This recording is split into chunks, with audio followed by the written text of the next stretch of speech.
All right, welcome back to MobilityWOD.com. Today, I can't look at the camera because we're working on the slack line right now. Whoa, okay. Reset. Here we go.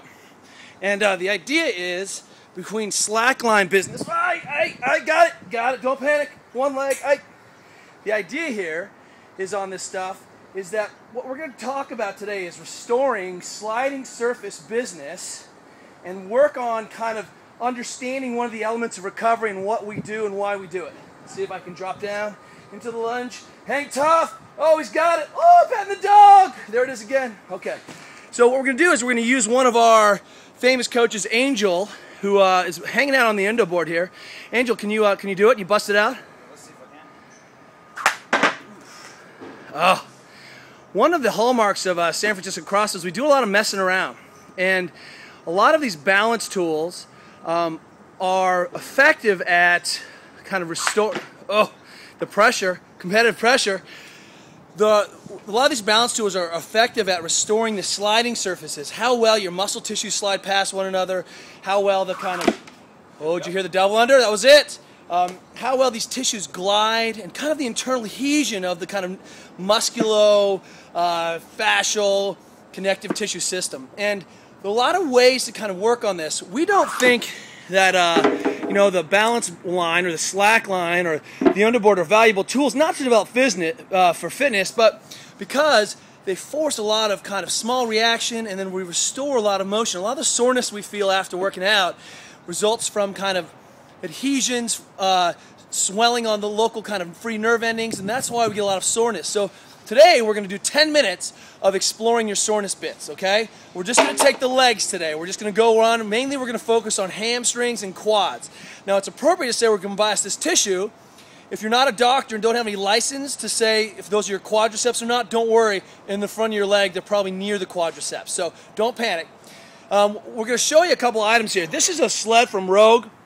A lot of the West Side guys love doing sledding or towing and doing the kind of that concentric loading with the sled after heavy days. And one of the reasons is that it kind of breaks up the fibers that get it matted down after a lot of eccentric heavy loading or kind of the soreness. And so the faster we can restore that normal kind of motion, the better off we are. So here we go.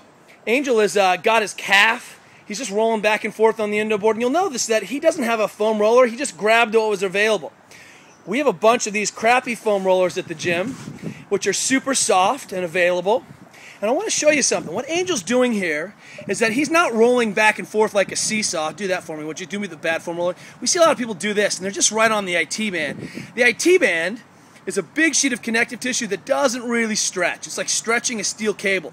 But what you're noticing Angel's doing is he's rolling back and forth on one segment, and he's sort of squashing his leg musculature between his femur and the foam roller. He's kind of creating like a pressure wave of tissue, and then he's rolling and sandwiching and pancaking those fibers. So if we can think about doing that, it's a much more effective way. And then once he's cleared from kind of all the way from the hip, he rolls all the way back over, and he clears the section. He's making the pain face, but he's staying out of the cave. His totem animal is right there for him. He's going to bunch up a bit into the next section, and then he just systematically works his way down.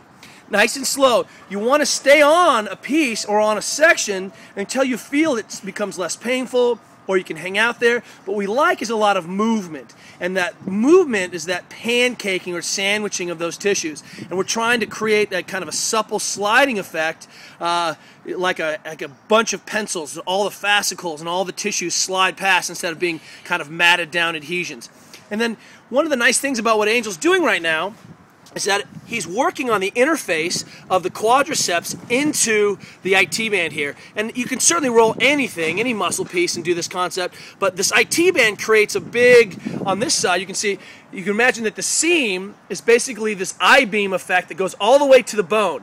And so in this case, it creates the kind of anterior compartment and posterior compartment for the hamstrings and the quadriceps, and a lot of that musculature uses that attachment of the IT band for a movement effect and stabilization.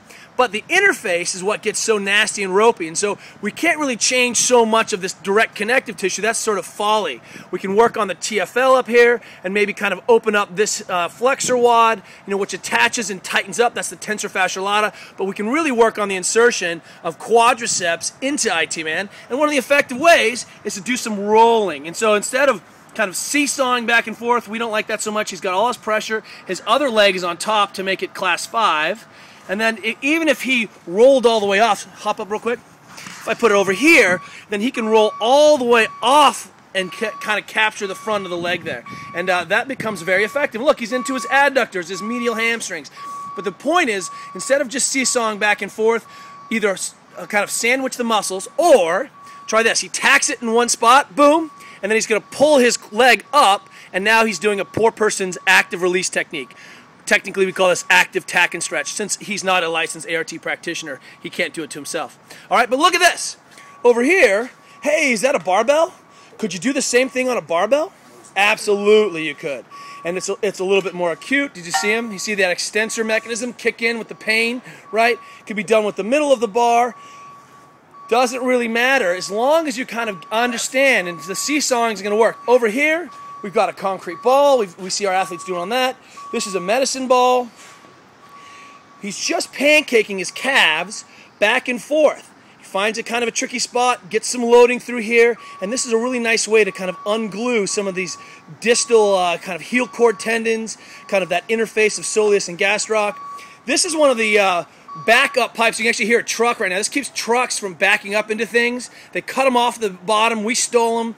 They gave them to us, technically, but this is a steel pipe, and we have about 10 of these. We call these the French fries, and that's very effective. Most of you guys should have a lacrosse ball right now, and the same thing can be done with the lacrosse ball. Now, this is obviously way more acute than the other bit. He's going to get tight in there. He finds a spot. Maybe this is a trigger point. So be clear.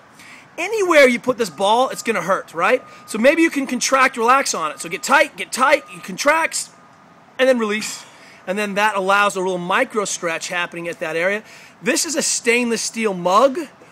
It literally is. That's chia, old chia inside. Stainless steel mug. We've abandoned the mug because of the chia glue that's formed. But he can't literally crush this thing. And look, we've got a little portable roller. This could be a wine bottle. Obviously, that's my favorite. But, ooh, there it is. Pain face, smiling. The point is, get something done. So your homework tonight is to try to spend 10 total minutes messing around with trying to create sliding surfaces. What I want you to feel is maybe do a little jog, feel the internal adhesions, feel internal tensions, and then also try doing some squatting as a test-retest. See how that feels on the inside, all right? 10 minutes of messing around on the foam roller. Don't do any more than that. You won't be able to take it. Don't vomit on the carpet. It's hard to clean out, okay? See you guys tomorrow.